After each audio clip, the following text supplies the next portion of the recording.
The image comes first in the mind. A quiet bullpen mound in Dunedin. Early morning light.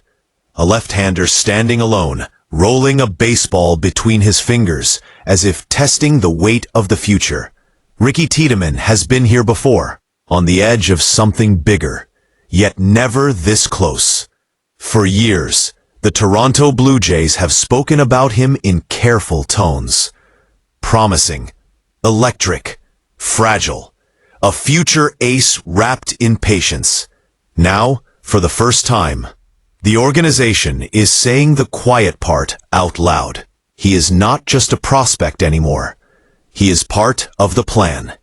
But plans in baseball are never written in ink. General Manager Ross Atkins chose his words deliberately.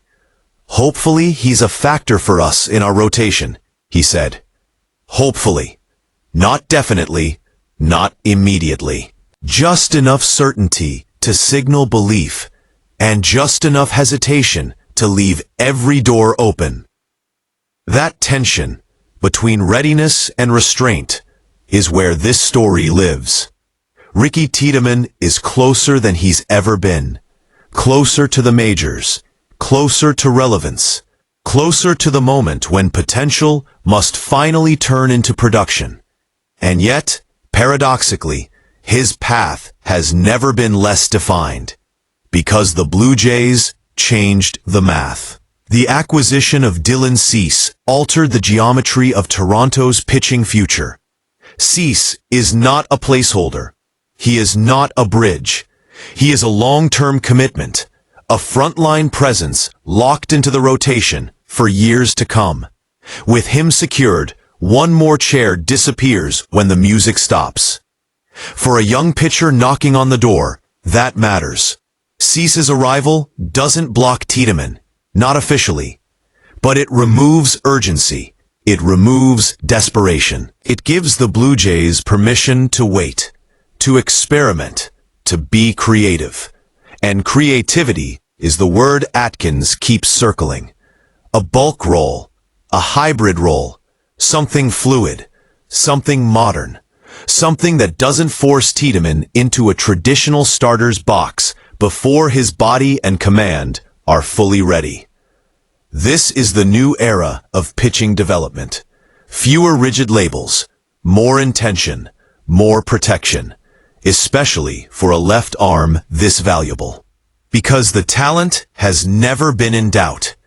Scouts have raved about Tiedemann's arsenal for years. The fastball that explodes at the top of the zone. The breaking pitches that disappear like trapdoors. The confidence of a pitcher who knows hitters are guessing. When healthy, he doesn't just miss bats. He overwhelms them. The problem has never been, can he pitch? The question has always been, when and how much? That's where the departure of Chris Bassitt quietly reshapes the picture. Bassitt's likely exit removes a stabilizer from the rotation. He wasn't flashy. He wasn't overpowering, but he absorbed innings. He took the ball every fifth day. He gave the Blue Jays something predictable in an increasingly unpredictable pitching landscape. Losing that reliability opens space, not necessarily for a direct replacement, but for flexibility. Toronto doesn't need Tiedemann to be Bassitt. They don't need him to throw 180 innings. They need him to matter, to impact games, to change outcomes in moments that count. And that's a very different kind of expectation. For Tiedemann, this situation feels like something that will resolve itself over time. Not because it's simple, but because talent has a way of demanding opportunity. If he dominates, if he stays healthy, if he shows he belongs, the role will find him. It always does. What's different now is the organizational patience. In past eras, a pitcher like this might have been rushed, pushed into the rotation out of necessity, asked to learn on the fly, with the standings as collateral damage. The Blue Jays don't need to do that anymore. With Cease in place, the pressure is gone. With Bassitt walking, The door is still open. This is the narrow corridor where modern contenders live, balancing urgency with sustainability, ambition with restraint. And for Ricky Tiedemann, it may be the best possible environment. He doesn't have to save the franchise. He doesn't have to anchor the staff. He just has to be himself, in short bursts or long ones, in April or August, when the moment is right. Because when the Blue Jays talk about him now, they aren't talking about if. They're talking about how. How does he fit? How do they maximize him? How do they protect what could be one of the most important arms of the next decade? Those are good questions to have. Baseball history is full of cautionary tales, of young pitchers pushed too far, too fast. It's also full of missed opportunities, where patience turned into paralysis.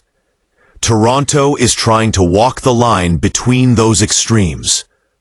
And somewhere between the bullpen sessions and the front office meetings, Ricky Tiedemann waits. Closer than ever. Still undefined. Still dangerous. The future isn't set in stone, but it's beginning to take shape.